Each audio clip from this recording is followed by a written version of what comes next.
மெய்யாகவே மெய்யாகவே நான் உங்களுக்கு சொல்லுகிறேன், ஆட்டுத் தொழுவத்துக்குள் வாசல் வழியாய் பிரவேசியாமல் வேறு வழியாய் ஏறுகிறவன் கள்ளனும் கொள்ளைக்காரனுமாயிருக்கிறான். வாசல் வழியாய் பிரவேசிக்கிறவனோ ஆடுகளின் மேய்ப்பனாயிருக்கிறான். வாசலை காக்கிறவன் அவனுக்கு திறக்கிறான். ஆடுகளும் அவன் சத்தத்துக்கு செவி கொடுக்கிறது.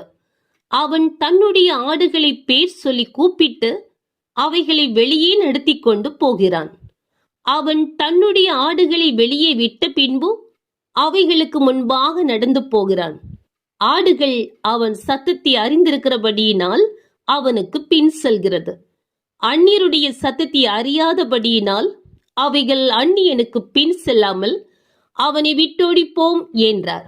இந்த உவமையை இயேசு அவர்களுடனே சொன்னார். அவர்களோ அவர் சொன்னவைகளின் கருத்தை அறியவில்லை. ஆமென்.